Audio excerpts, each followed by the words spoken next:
Good evening, everybody. Thank you. Thank you for the warm applause. My name is Bill Boyd. I represent Hillsborough 12 right here in the great town of Merrimack, the 8th largest community in the Granite State, home of the Tomahawks. And I want to welcome you all to the Christie Town Hall here at the VFW. I'm one of those undecided voters, like maybe some of you. And there is no better person to talk about the undecideds than the guest that I'm about to introduce. He has been nothing less than a principled conservative, common-oriented executive leader who has driven this state and made the 603 the envy of our country. There's no bigger brand ambassador for the 603 than the gentleman who I'm about to introduce. He is your governor. He is my governor. Ladies and gentlemen, the Honorable Sununu.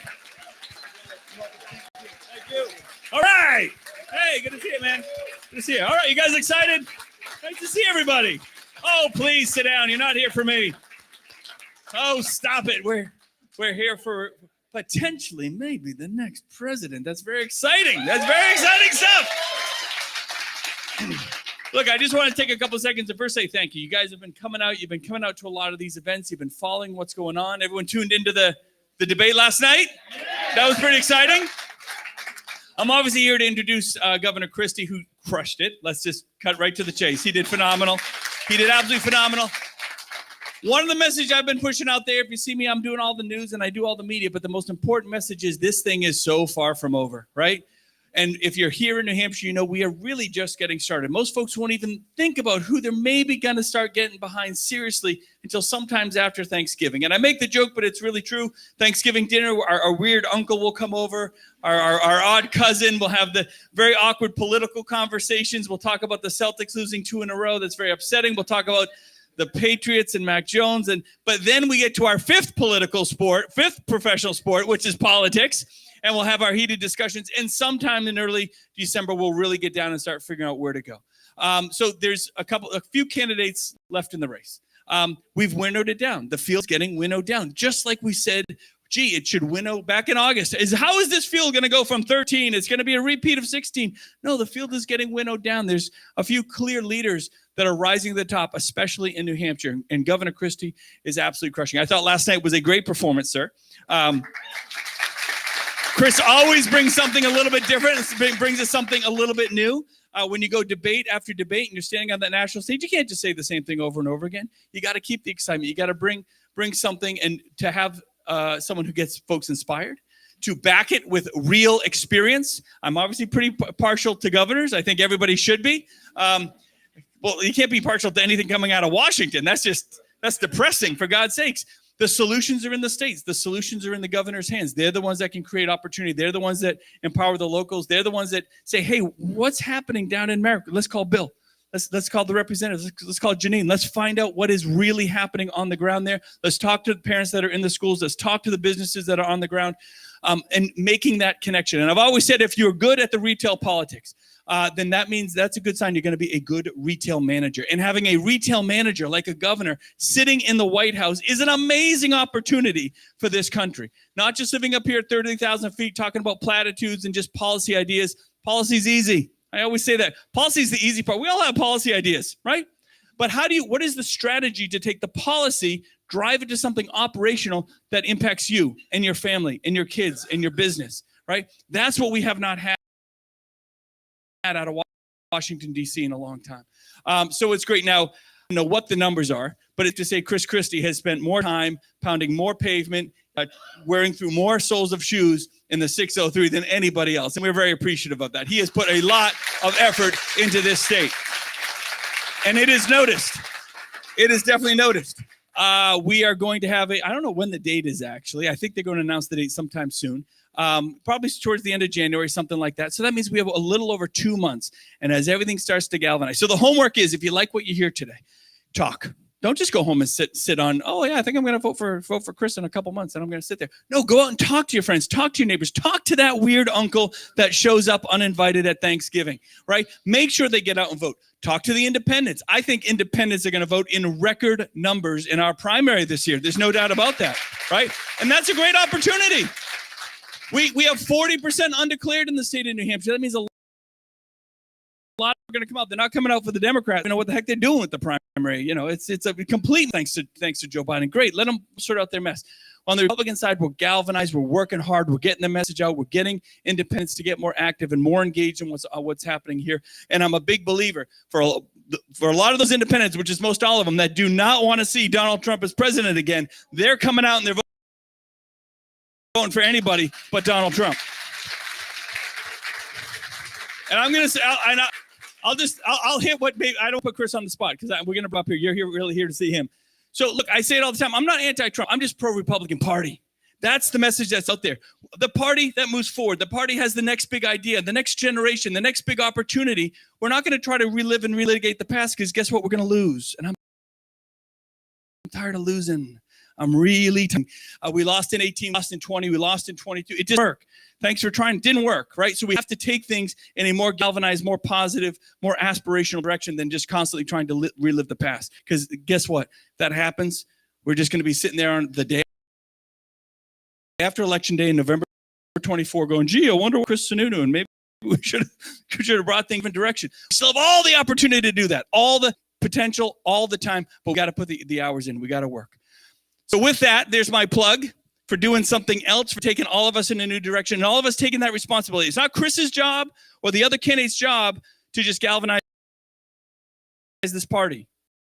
It's our job. We're the voters. We're the ones. It's our job to go out the ground and work hard to make sure people feel optimistic, inspirational, and understand that there's one issue in this race. It ain't the economy. It ain't jobs. It ain't abortion. The issue is winning. That is our issue. And if we focus on how do we win in 24, boy, do the opportunities really start taking care of themselves. With that, let's hear it for the big guy himself, the one, the only, Governor Christie. Thank you, brother.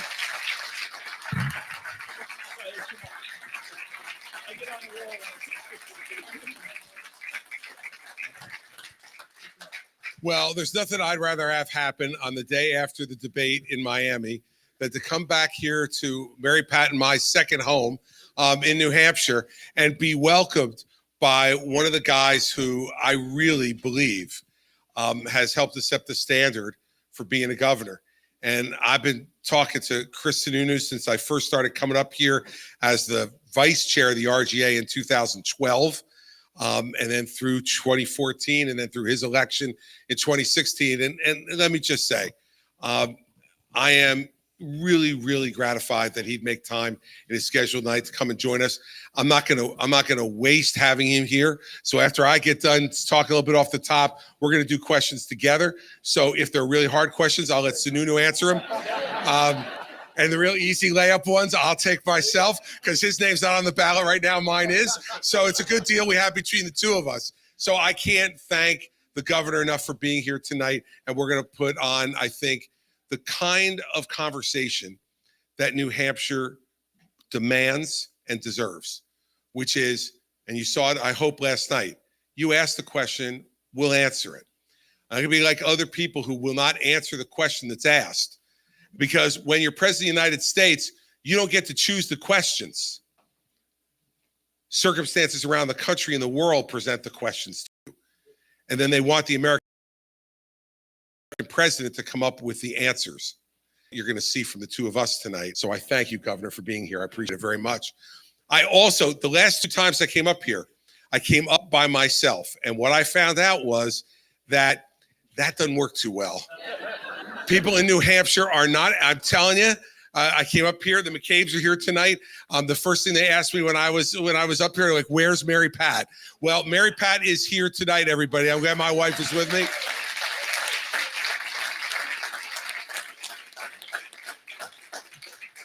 I want to start with you tonight where I ended last night on the stage in Miami. It is a gift to be an American. And I don't want any of us to ever forget that. It is a gift. People are dying around the world every day to get here. Not 20 years ago, 40 years ago, 60 years ago, today. People are dying to get to the United States of America because what they know is that every one of their hopes and dreams and aspirations can be made true here. And so I hear about all the different problems we have, and we're going to talk about them tonight and the solutions to try to fix them. But let us start by acknowledging that it is a gift to be an American, and a gift that, by the way, most of us didn't earn. I didn't earn it. My mother and father didn't earn it. It was my grandfather who was born on the boat from Sicily to the United States. Literally born in the middle of the Atlantic Ocean. Now, the good part of that story is, why was he born in the middle of the Atlantic Ocean? Why did my great-grandmother do that? Well, because my great-grandfather and great-grandmother got their tickets to come to America. And my great-grandfather said to my great-grandmother, I'll go. You come after you have the baby, because she was 9 months pregnant. And my great-grandmother was one smart woman. She's like, you are not going to America by yourself, buddy. I'll have the baby on the boat if I have to, and she did. And my grandfather would always tell me that story, and he said to me, and you know what I'm proudest of? He said, I was 4 days old when I arrived at Ellis Island, and that day they made me an American. That day, they made me an American, and that's why you're an American. And he used to say that to me when I was this tall. It's a gift. It's a gift. And what are we going to do with that gift? That's the question of this election. What do we do with that gift that we've gotten? What's our obligation? What commitment do we need to make to each other? That's why I said last night, we can't truly love this country if we don't open our hearts to each other. I am running for president because I am tired of the anger and the division and the failure, because it exhausts you. It exhausts you to watch what Chris was referring to in DC and all the failure that's going on. And people can't get out of their own way. They want a gold medal because it took them only 3 weeks to elect a speaker. They want you to have a parade for them because they didn't close down the government. I mean, this yet is right. This is the stuff that passes for progress in Washington, D.C. today. That would never pass for progress in Concord, and that never passed for progress in Trenton in the 8 years I was there. I'm running for president because I want to be a president of consequence. Let me make sure you understand what I mean. I am tired of this country being divided into smaller and smaller groups, and then tell those groups how they're getting screwed, and then pit those groups against everybody else and make everybody just angry as hell at each other. That doesn't build a greater America. And if you wonder why people are feeling this way, is because our leaders are doing it because they think it's to their political advantage for the short term. I want to be a president who does the big things again. I talked about Social Security last night, and you'll notice my answer was no different than the one I gave to all you guys here in New Hampshire when you asked about it. And no one else except for Governor Haley even wanted to go near it. Did you hear? And I'm going to use some New Jersey language right now because I'm tired and I can't think of anything else. Did you hear the bullshit from the other three candidates last night on there? Did you hear it? DeSantis and Scott and Ramaswamy. Oh, they're going to fix Social Security, which is going to go broke in 10 years. 4% cut in every Social Security recipient's benefits. And the way they're going to fix it is, get ready, they're going to cut government spending in Washington, and they're going to grow the economy, and miraculously, it's not going to cost anybody anything, and it's all going to be fixed. That's the stuff that got us into the condition of being 10 years away from being broke in Social Security. None of these answers are easy, but I don't want to be elected to do the easy things. I want to be elected to do the hard things. The hard things. And Social Security is one of those hard things that we have to fix. We made a promise to every person who paid into that fund that when they reached the age of retirement, that they would not retire in poverty, that they would not enjoy their senior years without having the money to pay their rent or put food on the table or heat their home. It's unacceptable in the richest country in the world. So we need to get to fixing it, and I will. And the reason you know I will is because when I was governor of New Jersey, we had a $150 billion pension gap.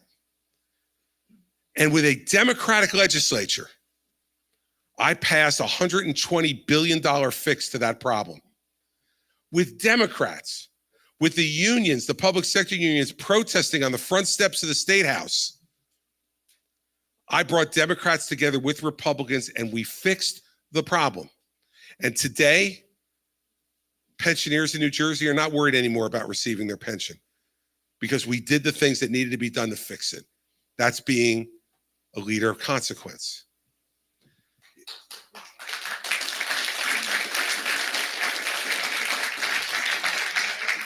And America's role in the world is another issue of consequence for us.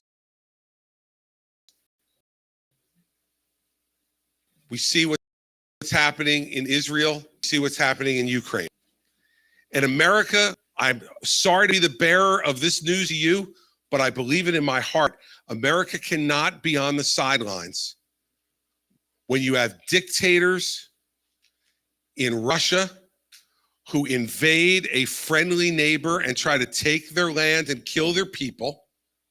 America's never stood on the sidelines in that. And when we do, like we did in the late 30s, all it gave us was a couple of years of reprieve. And then 500,000 American men had to go to Europe and then die to stop Hitler because we didn't do it right at the start. Same thing's happening in Ukraine right now and in Israel. We have a terrorist group who is committed to not just wiping Israel off the map, but they have said they want to kill every Jewish person in the world. America cannot stand by and let that happen. So it's hard. It's a burden. But it is the burden that the richest and freest country the world has ever known has to take leadership on. Because if we don't, let me tell you who's doing it. It's China and Russia and North Korea and Iran. They are the evil foursome. And they are all working together. All this stuff is connected, everybody. It's all connected. They are working with each other. And what they're trying to do is push America out of the leadership role in this world and take it for themselves. I do not want my grandchildren growing up in a world that is dominated by communist China and communist Russia, in places where they tell you how many children you can have, in places where they tell you where you can live, what your job's going to be, and they decide what you can hear. That's not what this country is about. And so tomorrow night, I am leaving to go to Israel because I want to see it for myself.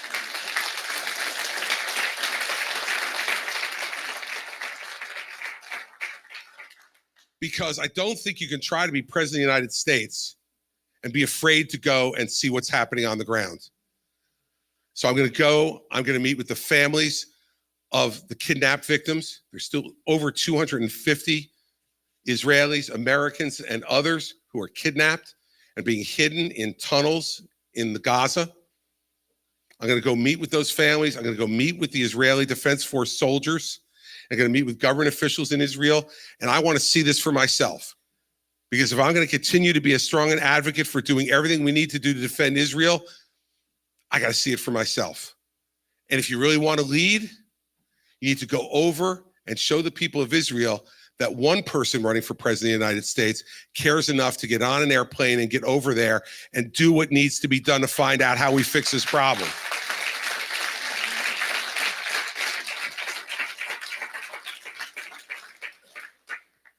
Third, and then we'll go to questions. Governor Sununu brought this up, and I think I need to speak to it directly too. I ended my closing statement last night in the debate by saying that I'm going to open my heart to the American people as president, always let you know what I'm feeling and what I'm thinking and what I believe is best for our country. And I will promise you to restore honor, integrity, and honesty to the Oval Office.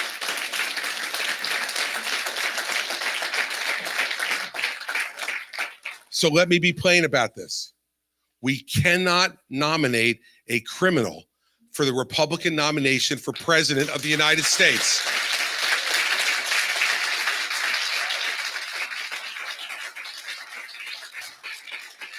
And I'm not somebody who speaks about this theoretically. I did this for 7 years.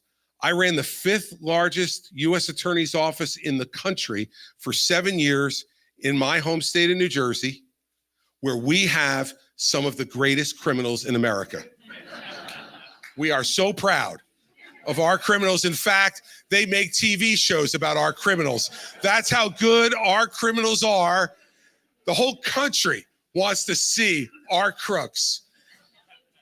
Those are the people that I was fighting against for 7 years as the United States attorney. And I can tell you this, Donald Trump is going on trial in Washington, D.C., criminal trial, the day before Super Tuesday. And the most important development in this entire campaign happened 2 weeks ago, when it was announced that Mark Meadows, his former chief of staff, has signed an agreement to cooperate with the government in that trial, has been given immunity, and will testify against Donald Trump. Now, look, everybody, you can feel one way or another about the charges and the fairness of the prosecutors.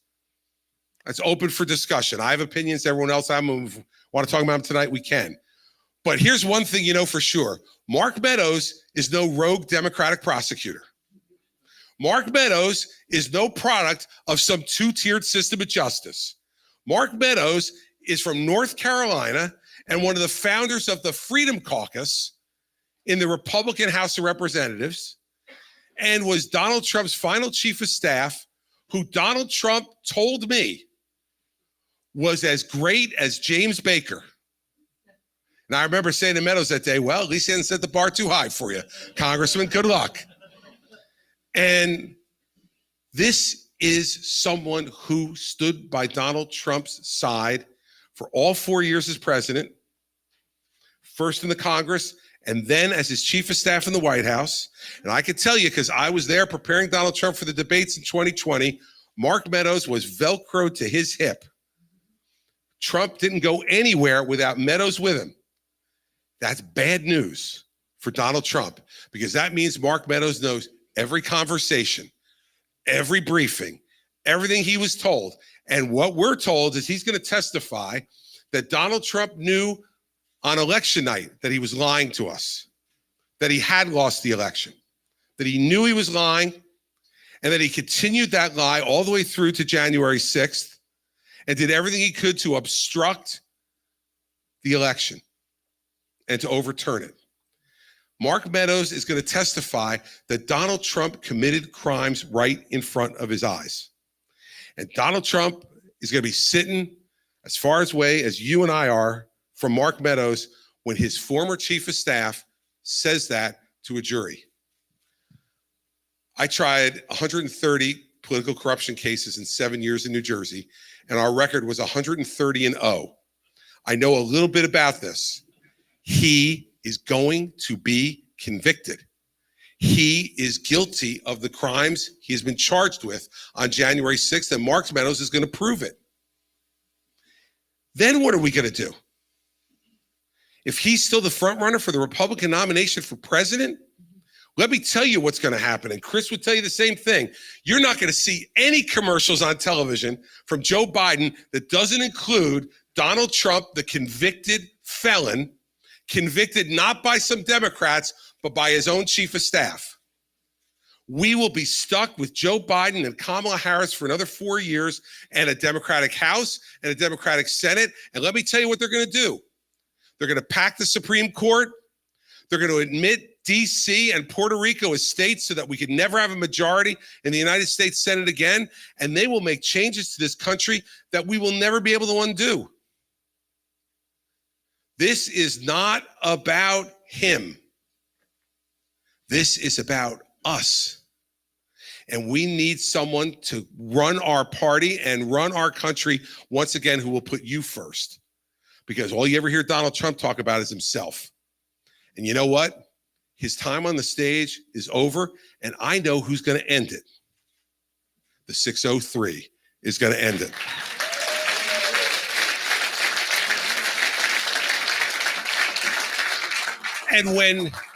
And when you're considering who to vote for, this is what I want you to picture tonight. Who do you want standing on that stage opposite Donald Trump to make the case against him? Who is tough enough and strong enough and unafraid enough to tell the truth and take him down? Because that's what's going to come down to. The gov's right. The race is winnowing. More than half of the people who started are gone. And it's going to get even smaller by the time we get here. I guarantee you. My guess is going to be down to 3 or maybe 4 people by the time we get to New Hampshire. Who do you want? If you don't want Donald Trump as your nominee, who do you want? Who do you think can handle standing on that stage, look him in the eye, tell him the truth in a way that's not only going to convince our party, but convince the rest of the country that there's somebody who will be a president of consequence and put us first? That's why I'm here. That's why I'm running. So let's get to questions and get Sununu up here to answer some tough ones. Let's go.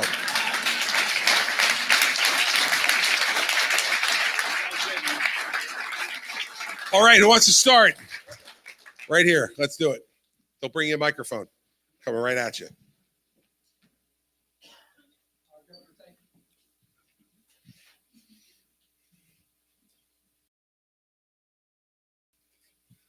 Governor, thank you much. You're welcome. That was a very insightful.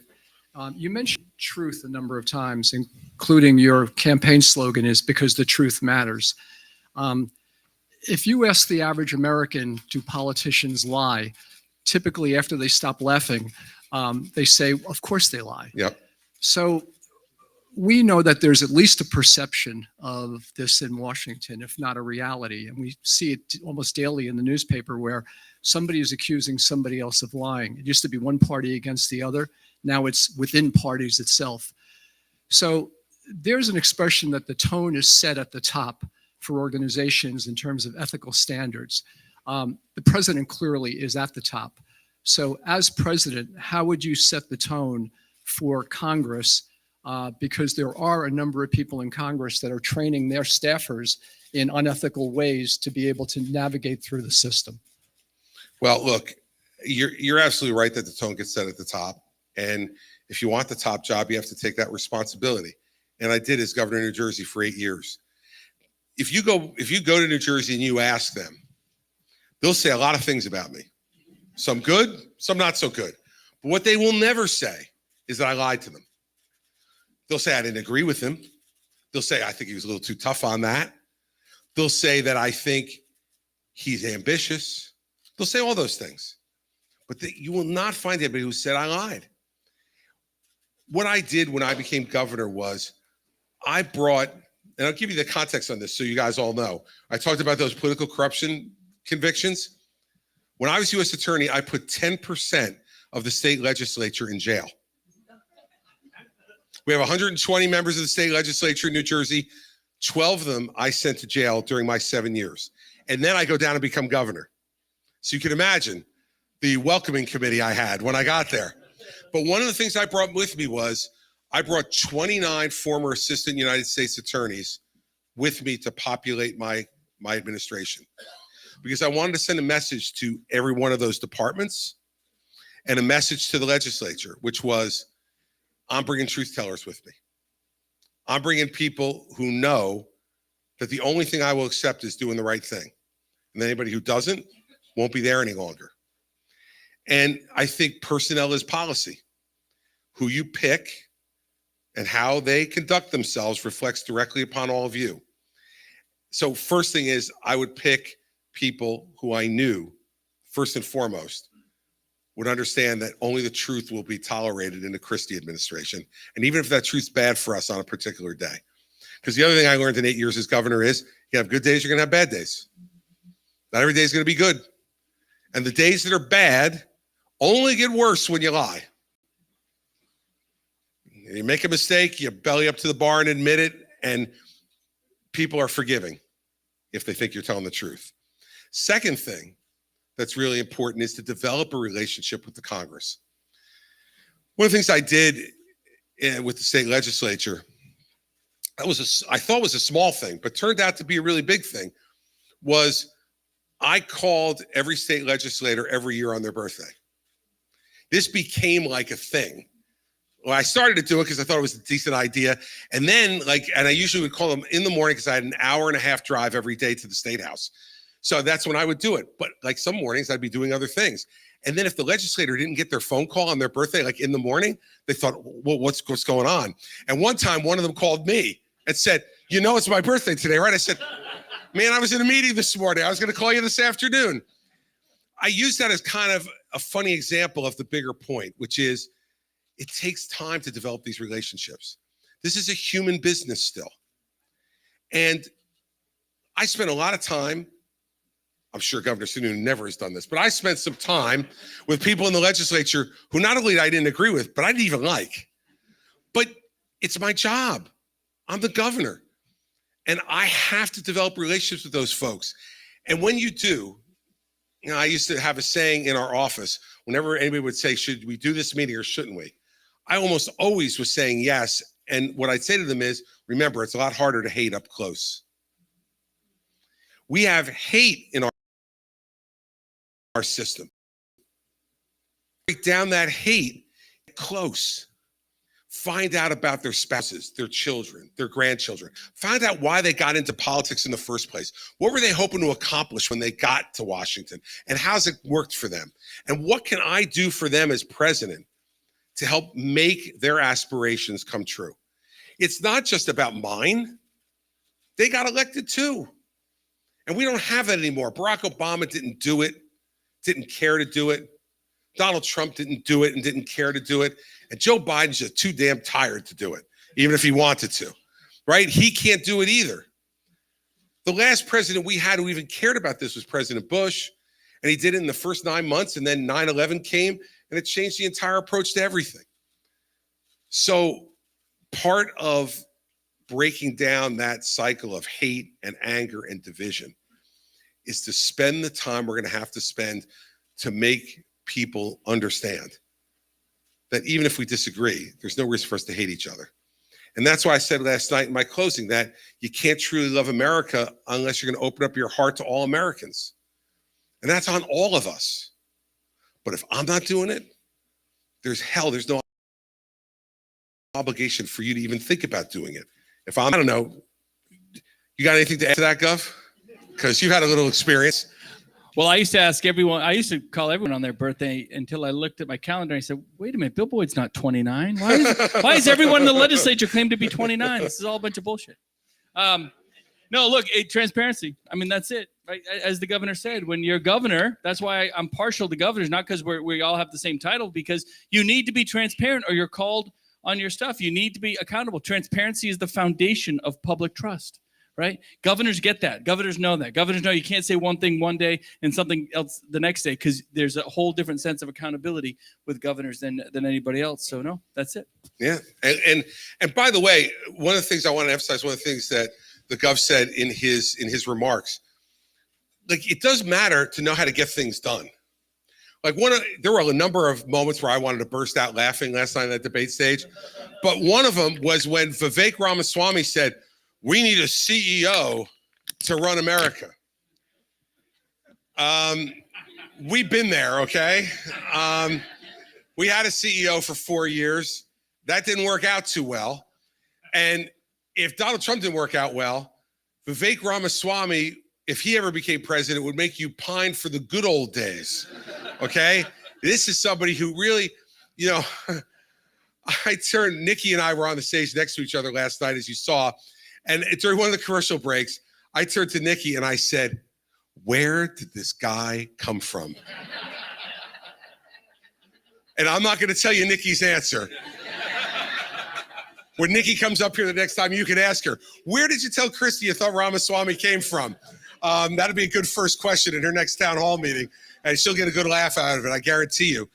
We need someone who knows how to do this. Government is different. It's not business. When you're the CEO of a business, you say, I want this done, And if people don't do it, they get fired.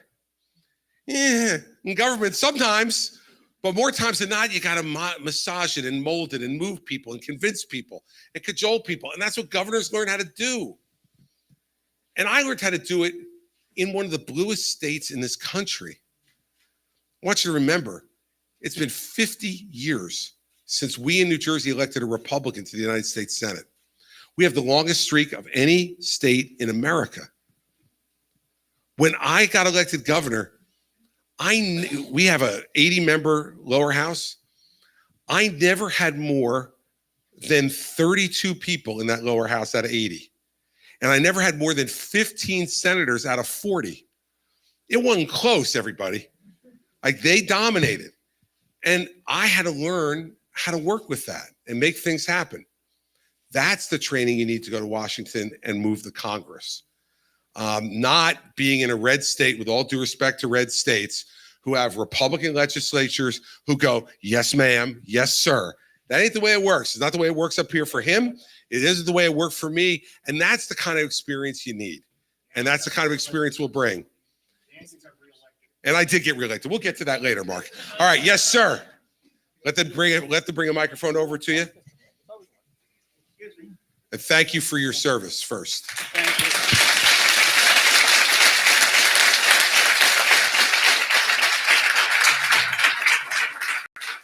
I watched the debate last night.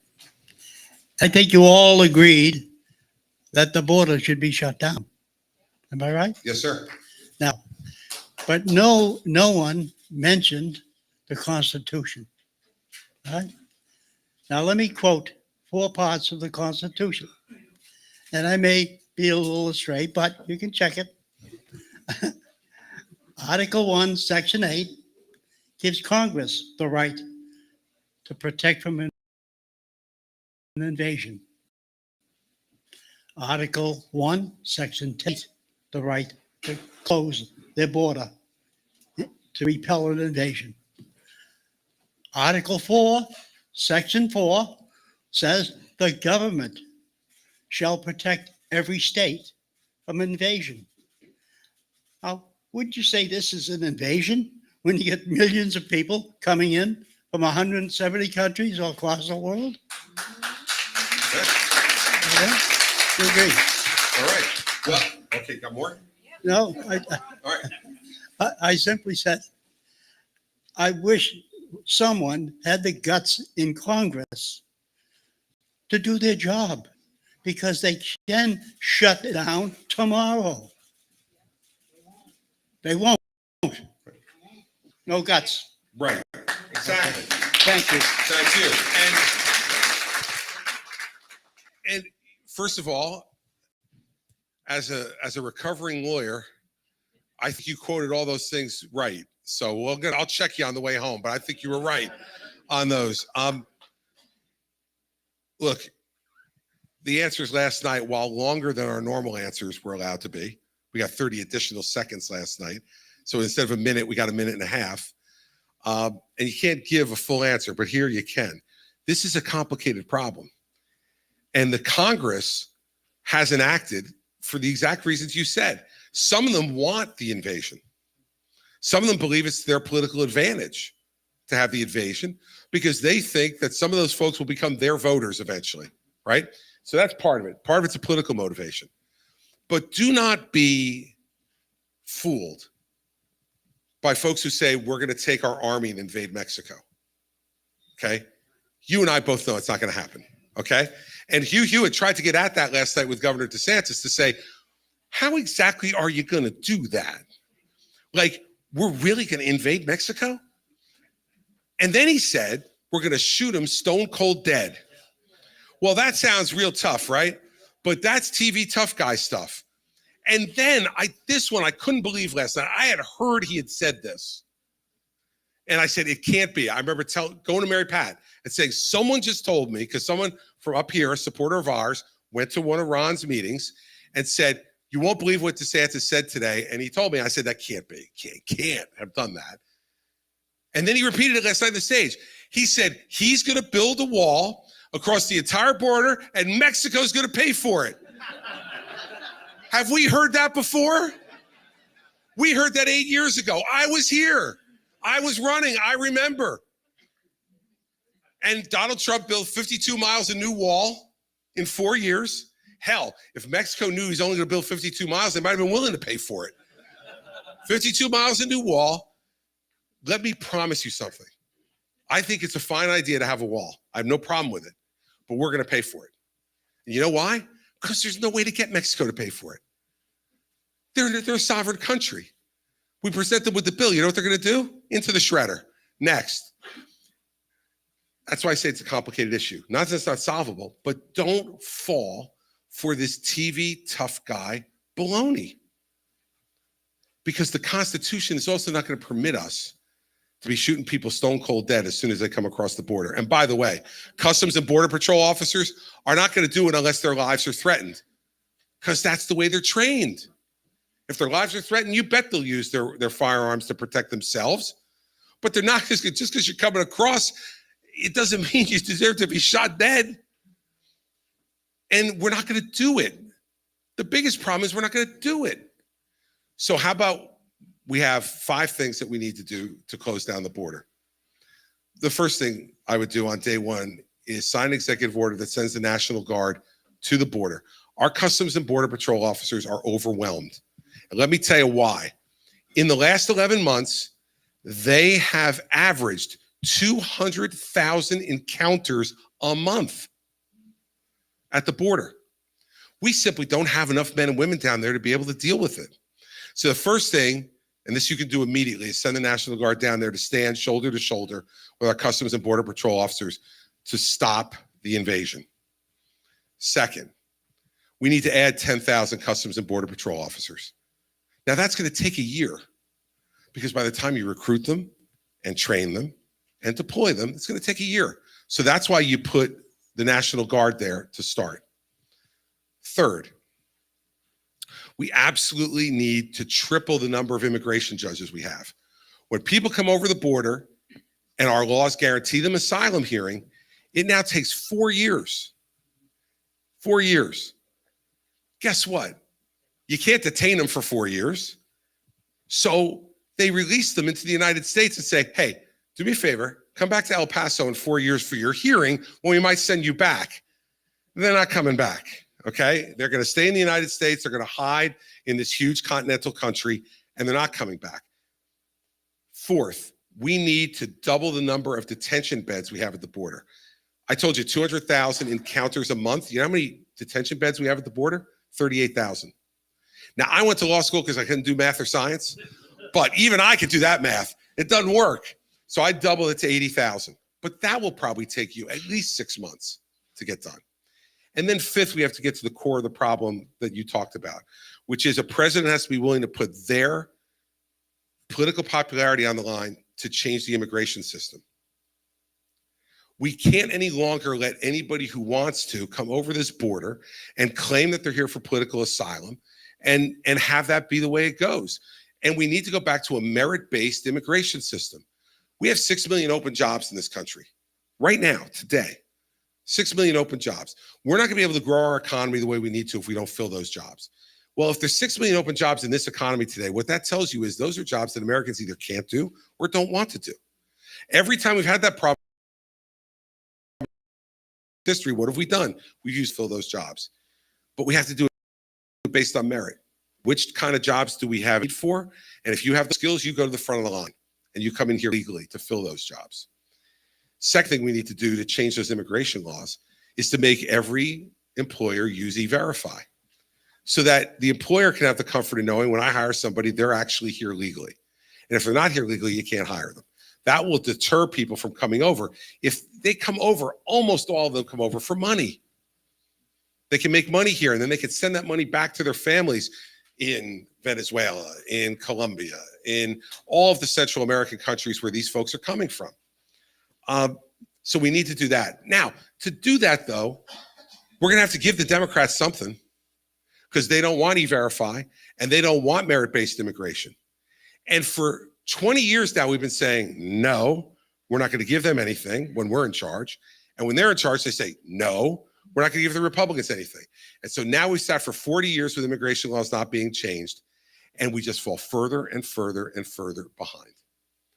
So we got to do that. And a president's got to be willing to do that. And Obama didn't do it when he had a super majority in the Senate where he could have passed anything he wanted. He had 60 votes and a big majority in the House.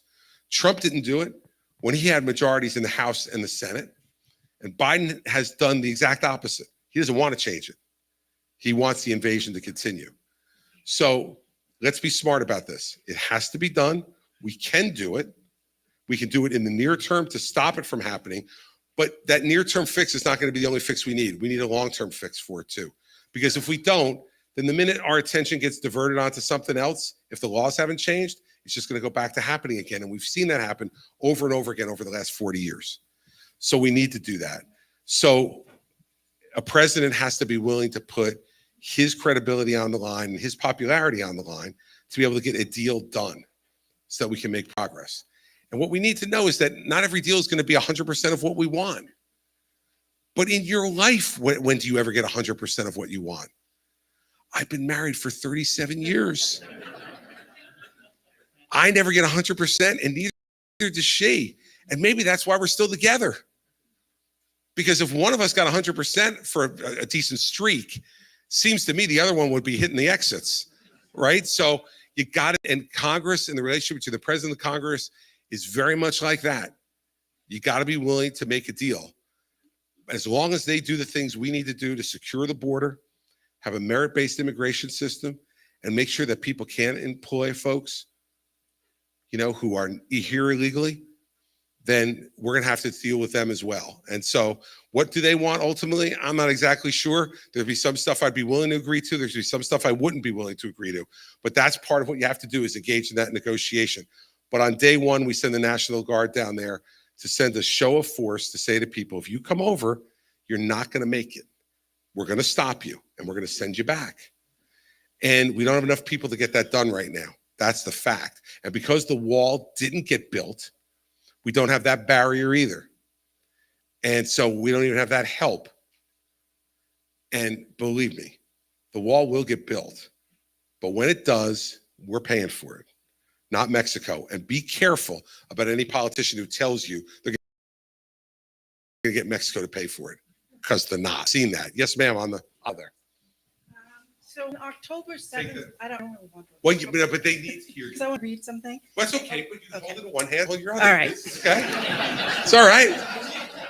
Yeah, okay. When October 7th happened, the first thing that I thought, and I talked to anyone who would listen to me, was that Putin knew about it, that it was a plan. And then a top advisor to Zelensky, Igor Zogba, who said that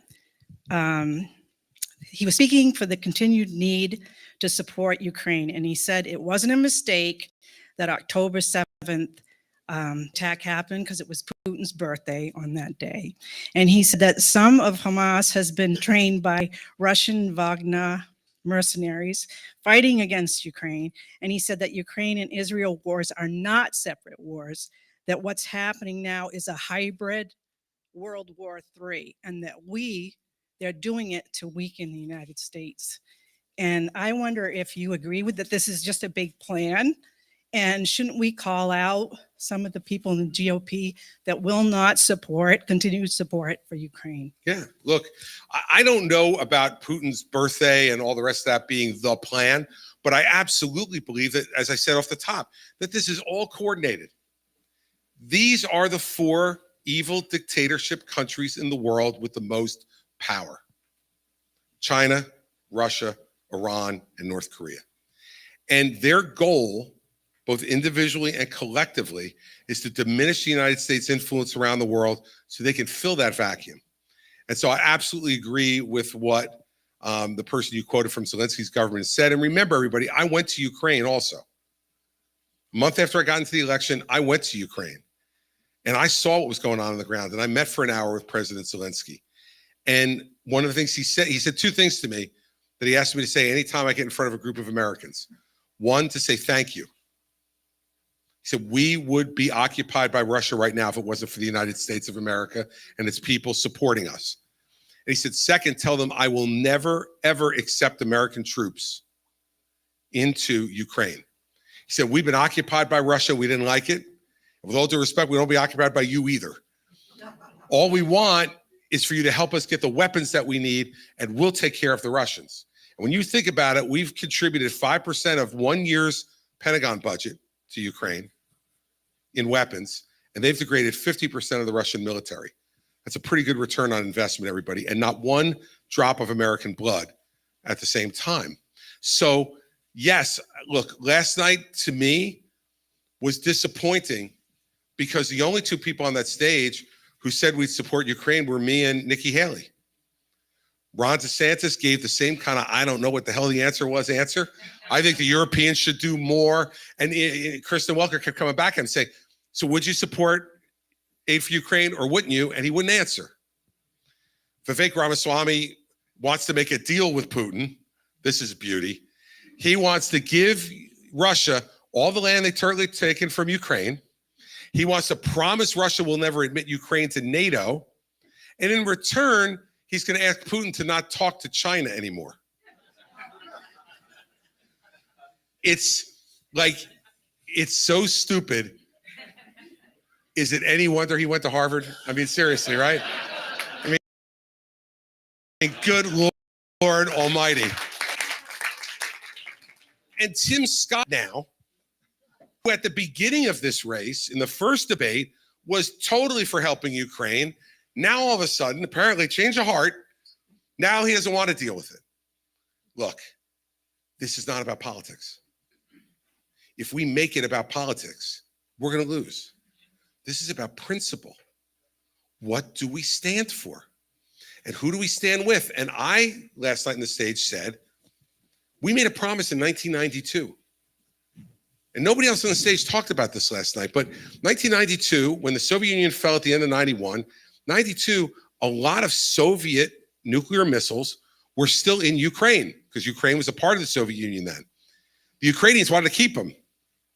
And the United States came to them and said, we don't want more nuclear proliferation. Can you please return the missiles to the Russians? And they said, we don't really trust the Russians. We prefer not. And we said, no, please give them back, because if you do, and they invade you, we'll protect you. A 31-year-old American promise is no less valid than a promise we make today. This is our promise. And do you think Russia would be in Ukraine today if they still had those nukes? I don't think so. So if you're Zelensky, you're saying, rightfully, look, I'm not asking you to send soldiers here. Just give us the arms we need to beat them, and we will. So I do believe it's all coordinated. The war in Israel is a distraction with that Putin and Iran decided to do this. Yes, so I do. But it can only be a distraction if we let it be. I think that's their plan. They want to distract us. But it's only a distraction if we let it be a distraction. If we say, no, we can walk and chew gum at the same time. We can support Israel and we can support Ukraine. We can do that. But if we let them distract us, then their plan is won. And guess what's going to happen? Something else is going to happen someplace else. They're just going to keep adding to it. Then what happens if China goes to Taiwan? Like, look, everybody, this is connected and we have to be smart about it. And the only thing that will deter these folks is American strength and certainty. They got to know that we're going to do it. And I will promise you this, when I'm president, they will know. They will know. You want to add anything to that? All right. I hate to turn my back on folks and then I don't call on them. So why don't we give you an... You talked about political corruption, and I'm deeply concerned about the way we're funding campaigns in this country. Would you change the way we fund elections so that voters can own elections and have more influence, and not just 12 mega donors, 6 on each side, that are controlling the influence in Washington? Money in politics stinks. And the only thing that's worse than money in politics is being the person who has to try to raise the money. We guarantee you. Like, it is one of the worst things I have to do to be able to do this. Because I don't want to ask anybody for anything. I really don't, except for your vote. And I am asking for that. But here's the problem, right? Constitution guarantees free speech. Supreme Court said that money is speech, your ability to endorse someone and help them. Here's what I would do to change it. I would take all the limits off of contributions, because I'm thinking about this now. And Mary Pat is like my lead fundraiser, because no one says no to her. It's really great. But she's my lead fundraiser. You're running for president of the United States. You have to raise money, $3,300 a person, maximum, to run across this entire country. It's crazy. I would take all the limits off it, but 48-hour disclosure. So if some rich guy or woman writes me a $20 million check, you go on my website, you know about it immediately. And if all of a sudden I change my position from where I was to where that person is, you can make your own judgment and reach your own conclusion. And I trust you to do that. But every attempt we've made to keep money out of politics doesn't work. So McCain-Feingold got passed all those years ago, right? That was going to fix everything. It's worse now than it ever was, because now you have these groups that everybody sets up where we don't even have to tell you who the donors are. And you don't even know. And it is a destructive system. So let's stop pretending that we can take money out of politics, because everything costs money. This costs money tonight. Like, we had to pay here at the VFW. We had to pay for the folks that are here, the staff, the cameras, all the rest of the stuff that we have. We had to pay for that. So everything you do in politics costs money. So we can't take money out. But what we can do is what Chris said before, transparency. Like, if you know where I'm getting my money from, then you can evaluate every utterance that comes out of my mouth and say, like, this is what he really thinks, or is this what the guy who gave him 30 million thinks? I think that's the core of what the corruption you're talking about. Because when you don't know that, you don't know whether I really believe what I'm saying and will do it, or whether I'm just following some donor who gave me a lot of money. In the end, I think that's the only way to fix this. I don't know if do you have other ideas on campaign finance? Yeah, I'll add this, and I'll give only the perspective because we're a small state. When U.S. Senate race runs here, $40 million is spent. 99% of it is raised outside of the state. That drives me crazy. And those folks do not have our interest at heart.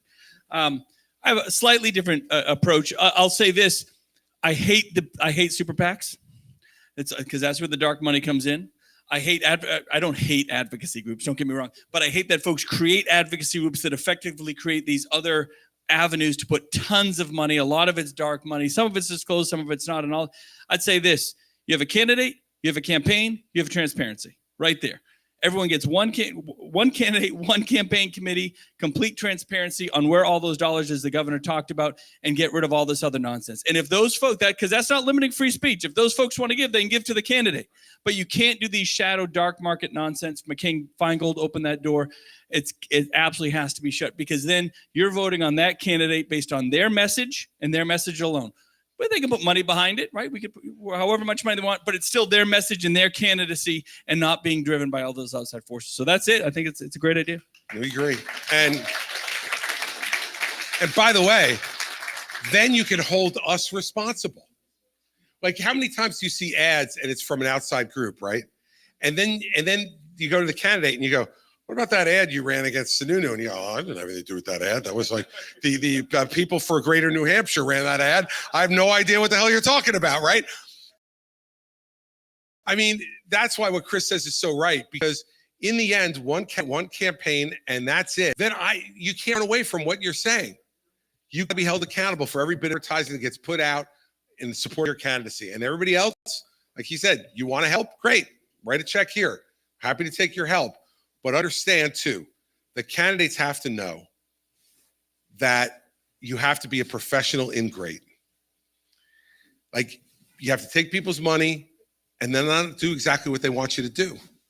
What I say to all my donors is, what you get when you write a check is me. Some of them are reassured by that, and some of them are deeply disturbed.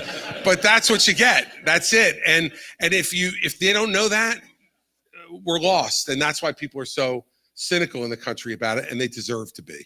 So I thought it's a really good point. And I want to tell you, I don't know which number town hall this is from up here, but it's a lot. It's the first campaign finance question I've been asked, and I've been surprised. I do think it's one of the roots of the problem that we have in our system. So thanks for asking it. I appreciate it. Yes, ma'am. She'll give you a mic. Thank you for taking my question. I would love it if you could say hi to my dad, who's watching you on live stream right now. Right. His name's Walter. Walter? Yes. Where's and Walter live? He lives in Litchfield, New Hampshire, and he Okay. watches you. Every Trump supporter. He's left the dark side, and now he is 100% on you. So he's gonna kill me. I think it's that camera with the red light on. And Walter, I love you, Walter. Welcome to the side of brightness and light. And hopefully you can come see me in person at some point. So, all right. I did want to ask you. He really wanted me to ask you this too. Sure. We're all worried about the economy, and I teach high school, and I also have children of my own who are young adults, and I teach seniors in high school, and they're terrified of owning a home or getting an apartment or living a life or any kind of adulting. And I guess I want to know what specifically would you want to do to lower inflation, help with housing costs? I mean, mortgages are crazy, Mhm. and just get our economy going. Well, And can I also ask you? Sure. Sorry, Walter, one I'm more sorry. thing. I'm sorry. Would you and Governor Sununu please come to my classroom, either Zoom or something, and speak to my seniors? Please, please, please. Yeah, sure. What high school? Alvern and Hudson. That's an invitation. All right. I'm there. All right. Woo! So, You got it on? all right. There. So, That's an easy one. So my folks will give you a card. We'll set it up with the Gov. We'll do a Zoom together into your classroom. That would be great. We'll Oh, do I'm that. so excited. Okay, thank you. All right. Okay. So we touched on this a little bit last night. I think that what we've seen over the last number of years, the last couple of years of the Trump administration and all the years of the Biden administration, is that when government just keeps printing and printing and printing and spending and spending and spending money, that it causes inflation. It just happens. And in fact, you had Democratic economists who were warning against it, and none of them listened. Trump didn't listen, and Biden didn't listen. We need to get the economy back in the hands of the people who actually create the jobs and the people who make things happen. So how do we bring inflation down? The first thing is energy policy, and we talked about this a little bit last night. Energy affects everything we do. You know, like Lester Holt last night didn't quite get this, right? He was like, no, I want an answer that will do it immediately. And energy's not that. So Governor Christie, what are you going to do immediately? I said, energy. Lester, let me explain it to you. If we take all the crazy regulations that the Biden administration has put on off, and Doug Burgum, who's been in this race in North Dakota, one of our real energy producing states, explained to us that energy production in North Dakota was cut in half in the first 6 months of the Biden administration because of all the restrictions he put on. It costs us of oil a day by doing that. And guess what? We went in the beginning of the Biden administration, we went and bought that 1 million barrels from Russia. I don't know why you'd prefer to buy oil from Putin than Doug Burgum, but hey, you know, that was Joe Biden and his thought. So the first thing we do on inflation is we open up all the energy sources that we have in the country and let them flowing. We will not only be energy independent, we'll be an energy exporter. But how does that deal with inflation? Because the minute the markets know that, oh, wow, there's going to be a ton of oil and gas in the market, the prices come down. And Lester also, well, that doesn't happen immediately. No, Lester, it does. Because it's a futures market. They don't trade on what oil is today. They trade on oil, what's going to be in the future. And so when they see a whole influx of oil and natural gas coming into the system, the prices are going to go down. And that will immediately hit us at the pump. And how does that affect your food prices? Well, your food gets brought to the supermarket by trucks. And when those trucks have to pay more for diesel and for gasoline, they're going to pass that cost on to you. Everybody, and you know, every one of the farmers that's creating that food to be brought to your market, they wind up having to run tractors and all of the equipment they need to run. And when the gas goes up, it affects them too. So everything you have affects that. On housing, when you bring inflation down, interest rates will come down. Now think about it. The people who are in real trouble right now are the ones who had adjustable mortgages, right? Who got mortgages at 1.5%, 2.5%, and now they're paying 7 or 8%. You're talking about adding an extra $1,500 a month to the average home. In terms of more, like, how do they deal with it? And then if you're a new, younger couple or a couple that's buying a home for the first time, or an individual is buying a home for the first time, how can you afford to do it if interest rates are at 7 or 8%? It becomes prohibitive. You can't do it. And so what does that do? It depresses the housing market because people aren't buying because they can't afford to. So more new housing isn't being built. And so it drives the prices of houses up. So now you got housing prices going up and interest rates going up. And it's a double whammy on people who want to do it. So that's why bringing inflation down concurrently brings interest rates down. And then you can make housing more affordable. And on top of it, it's going to create jobs. Because then people are going to say, I need more housing. And there's going to be an economic incentive for people to build more housing because they're going to be able to sell it. And so that helps our economy in that way. Third, you know that for a lot of the young people you're talking about who either are in college now or getting ready to go to college, they got to be scared to death about student loans. And let me tell you why they should be. Because the college system in this country has totally taken advantage of the good nature of the people of this country. Totally taken advantage of it. Because we've said we want everybody who wants to go to college to be able to go to college. And if you don't have the money, we'll loan it to you. Well, these SOBs, well, like, that means there's an endless flow of money. So I can raise tuition, room and board, and everything else much higher than the rate of inflation and get away with it because you go to the students and just say, well, just borrow more. Well, you have students coming out with 6 figures of student loan debt, right? And then how are they going to, that's their house. Now look, Mary Pat and I had student loans. We both did. We got married. I know you're going to find this hard to believe, but we were 23 and 22. I was still in law school. Mary Pat just got out of college, and we had all this student loan debt. And it took us 10 years to pay it off. And, you know, during that period of time, we weren't going to buy a house. I mean, you just couldn't afford to do it. Your mortgage was the student loan payment. And we didn't have nearly as much debt as the students today have. And so, you know, we relate to this. We have 4 children. We put 3 of them through college. We got a 4th one left at Notre Dame. She's a junior at Notre Dame. And I'm sure most of you in this audience know this, but maybe some of the people watching don't. In August, I was up here campaigning, and my daughter texted me, Bridget, and she said, remember, my tuition payment is due this week. I know you're really busy, but you know, you got to pay. So I went home and I kind of dug out the bill. First semester at Notre Dame, tuition, room and board, and fees, $40,200. First semester. First semester. It's now, like, I don't get it.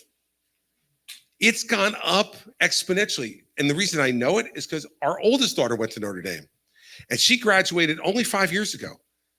It has gone since when she graduated to now in 5 years from $62,000 a year to $80,000 a year. In 5 years. What the hell is going on? It's South Bend, Indiana. What's going on out there? Like, you know, it's not that expensive, but they make it that way. And so all of those things have an impact on the hopefulness of those students who look at all this and say, what's going to happen to me? Well, of course it does. Yeah, you got to pay the loans. And by the way, if your families that have put money away for retirement, right? And then you say, well, maybe I'll dig into a little bit of that retirement money and pay a little taxes to be able to make sure my kids don't have to pay as much. Well, that comes back to bite you at the back end. What do you got on this? Oh, I have a lot, but I'll be quick. I'll start backwards. On retirement, guess what inflation does? It kills your retirement, kills your 401ks, kills your pensions, kills all of that because inflation devalues your dollar. So no one gets hurt more by inflation than low-income families who cannot afford it. It's a tax on the poor. That's really what it is. And seniors on fixed incomes. Inflation are crushers for them. But the two other very Republican ideals, the conservative ideals, one thing I want to hit is healthcare, right? Whatever happened to President Trump when he said he was going to get rid of Obamacare? Still stuck with it. Nobody can afford healthcare. There's no free market in healthcare. with a Republican governor at the helm in the White House. You know what that we believe in first? Let the states have the power. Let a free market reign in some of the highest cost issues that we deal with everyday Americans. Because by the way, we didn't hit the other big one. Does anyone think inflation's at 5%? No, of course it's not 5. It's not even 10%. Real inflation in your lives is closer to 30 to 50% minimum. Let me give you a quick example. The Thanksgiving turkey that was $14 in 2019, if it was 10% inflation, it'd be about $15.50 today. No, it's like $26 for a Thanksgiving turkey, for that same turkey right now. That's crazy. And the governor's absolutely right. Energy, energy, energy. Because when energy costs come down, the transportation costs go down, the fertilizer costs come down, everything, all the costs that make everything happen drop. And they do drop on a prospective market. He's absolutely right. So a free market with a president that believes in letting states fight it out. You know, remember the founding fathers? They were wicked smart, right? That's what they said. This is a republic. It isn't about Washington. It's about Washington having leadership to believe in the states where you have more control of free market reigns. We have seniors sitting here. Wouldn't it be great if states could actually negotiate their own pharmaceutical prices? And we controlled Medicare, and we actually controlled Medicaid, and we had the power to negotiate a free market price in healthcare, which is the biggest driver. American debt right now, American credit card debt today, over $1 trillion. That isn't government debt. That is your debt. That is your kids' debt. That is real. And that's what's holding folks back. And it's all driven by inflation, real inflation, which is not 5%. Someone said Biden's lying about telling us it's 5%. I said he's not smart enough to know. Let's give the guy, he's napping. He really has no freaking idea what it is. But the last thing Joe Biden is doing is math, okay? But that's how, you know who's lying? It's the Janet Yellens. It's the Secretary of Treasury. It's the Fed. They know and they knew better and they didn't manage it and control it. So I think with a Republican that fulfills on the mission of free market healthcare, a Republican that fulfills on the mission of driving and allowing states to compete in the market, which increases competition, which lowers costs, that's really where it is. And yeah, you'll have some winners and losers. The red states are going to win and the blue states are going to go, oh crap, I guess we need a more free market approach to things. We got to drive our costs down. And then everybody benefits from that. So there are ways to do it. And you're right. God bless Lester Holt. I think he's a nice guy, but you got to know what you're talking about before you ask the questions. But Exactly right. All right, let's see. Let's go to the back. I'm in the back. Young lady in the back. I won't miss you. Remain calm. All is well. So is this working? Can you hear me? Yeah, we can hear you. Okay. I have been taking notes for quite a while on President Trump. And one of the things I noticed last night watching the debate is that obviously he wasn't there. Mm-hmm. And the Republican Party is so powerless to get him to show up. And I know why he's not going to show up, mainly because of you, because you'll call a spade a spade. Yes, I will. I want to talk about the fact that he's only 3 years younger than Biden, and he has been slipping. He thinks he's running against Obama. I mean, I'm so tired of other candidates not addressing the truth. Okay. Yep. And last night, I don't know if you heard that Vivek was allowed to get away with saying that the election was false. He's an election denier, and I know what he's doing. He wants to be the VP. So, in my notes, Trump is an insurrectionist and does not believe in the Constitution because he was willing to terminate it if that's what it took for him to get back into the White House. If elected, he has a hit list of those who have stood against him. Trump was convicted of stealing nuclear secrets, stealing military war plans to invade Iran, stealing military assessments on the weakest parts of the US military. Trump tried to steal a presidential election and headed up a conspiracy to get fake electors and called Georgia's Secretary of State to steal votes. Trump is responsible for the mishandling of COVID. He denied that it was coming, and he did not prepare businesses, so shutdowns lasted longer because of that. All right, so give me a question now. The question is, why aren't people talking about this? They're cowards. That's why.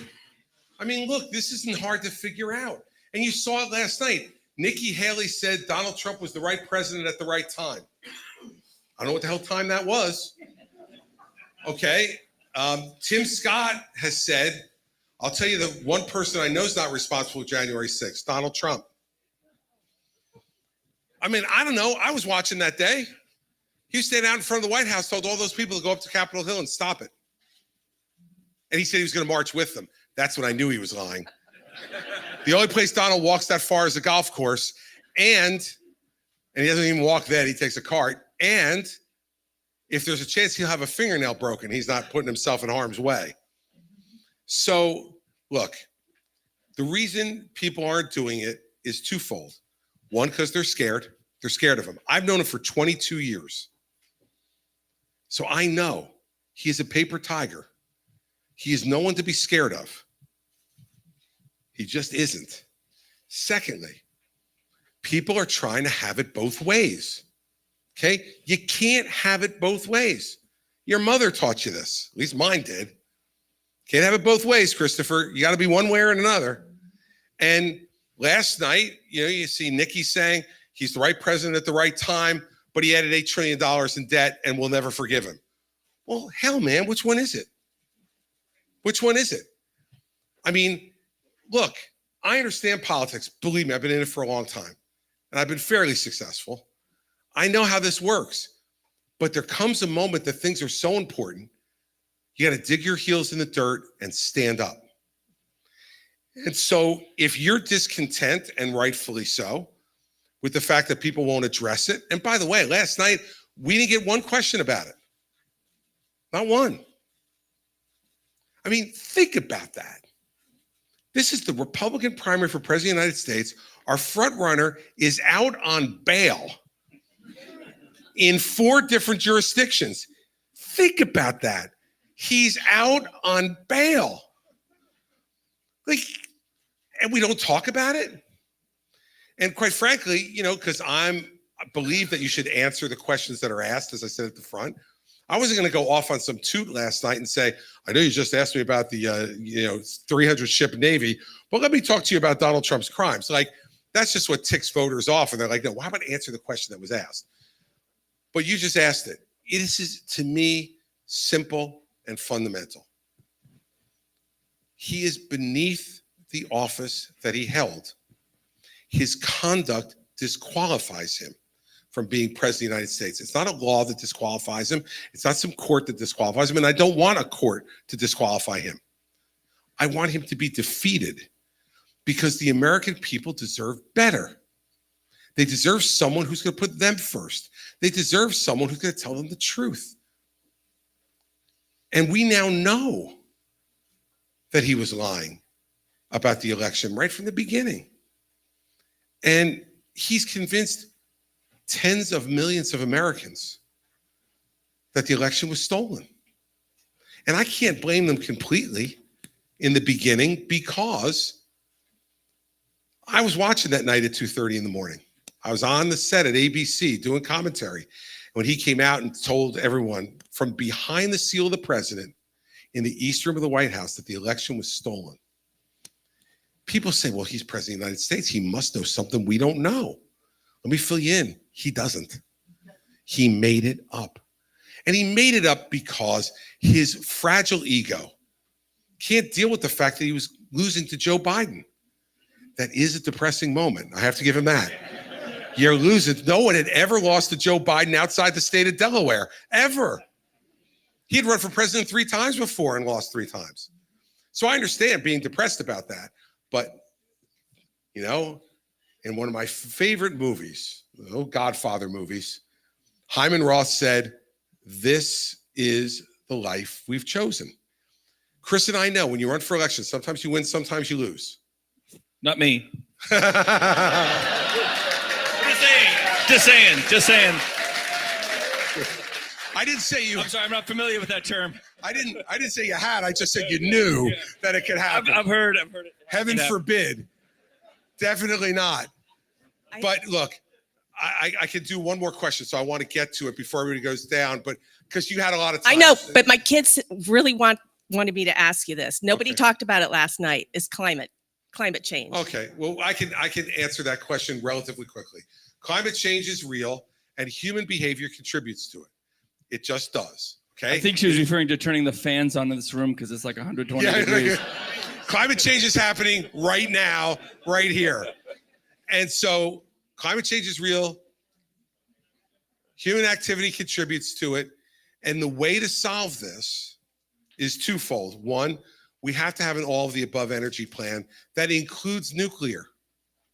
Now, I want to make sure you guys understand this. In my home state, the most densely populated state in America, 53% of our electricity is nuclear. And we've operated it safely for 40 years. Okay, so you can do that. You can do it. And we should do it, and that doesn't add anything, any carbon to the system. We should not have electric vehicles required for everybody because, as Gavin Newsom said this summer, don't plug in your cars or you'll crash the grid. Well, when you don't plug in your electric car, you know what it is? A planter. That's what it is. Can't do anything with it. All right, so I can do one question. I'm supposed to be doing Like two minutes till CNN, sir. Oh, I got to go to CNN? Okay, well, hell, man, I can't do one more question then. All right. Well, Mary Beth's right. 37 years. You think you get a little deferral on it. She's like, I've been trying to tell you, you got to go on CNN. All right. So let me finish up with this. I would love to take more questions. I don't know why we scheduled CNN at 8:00, but that'll be something for me to discuss with my staff. Okay. I'd much rather take your questions than Anderson Cooper's. But nonetheless, I promise to be on there. Let me end quickly with 1 minute of this. First of all, I want to thank the governor for being here tonight. Very, very much. He, in response to your question, let me tell you, in New Hampshire, you've never, ever, ever had to wonder where Chris Sununu stood on Donald Trump's lies. I am proud to stand right next to him on it.